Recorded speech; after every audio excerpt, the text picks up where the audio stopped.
Në teritorin e vendit aktualisht ka të paktën 20 zjarre në hapësirë të hapur, prej të cilëve të paktën 11 janë aktive, njoftoi sot drejtori i Drejtorisë për Mbrojtje dhe Shpëtim Stojan Qangelov.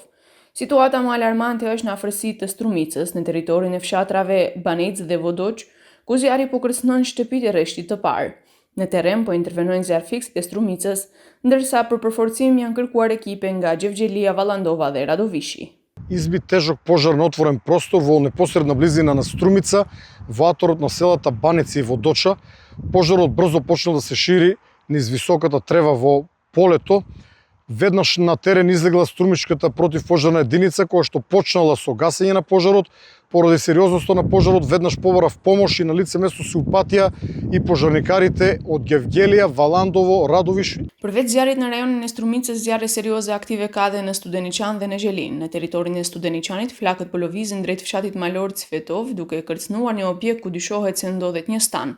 Ndërka zjarri në teritorin e fshatit Cerov të Dedovës në komunën e Zhelinës, i cili shpërtheu dje, po përhapet drejt zonës kodrinore. Po digjet pylli, shkurr dhe fera, ndërsa ekziston rreziku që zjarri të përfshijë dhe vreshtat dhe pronat përreth. Për këtë arsye, ekipet e zjarfikësve të Tetovës do të përforcohen me ekipe shtesë për mbrojtjen e zonës. Гори неквалитетна шума, грмушки трња, но може да ги загрози овие лозија кои што се зад мене. Предмалку зборував со командирот на тетовските пожарникари јавни, кои што ќе испрати овде екипи во одбрана на овие лозија и имот позади мене. Zjarri i Mariovës është pothuajse tërësisht i shuar, ndërsa aktiv mbetet vetëm krahu drejt Bonqes. Për intervenim dhe monitorim, DMSH-ja ka dërguar ekipe për reagim të shpejtë nga manastiri Koçani dhe Vinica. Добра вест е што Мариовскиот пожар е безмалку изгаснат, останува уште кракот на Бонче. Рано утрово таму ги испратив тимовите за брз одговор на дирекцијата, составени од доброволци од Битола, Koçani и Vinica.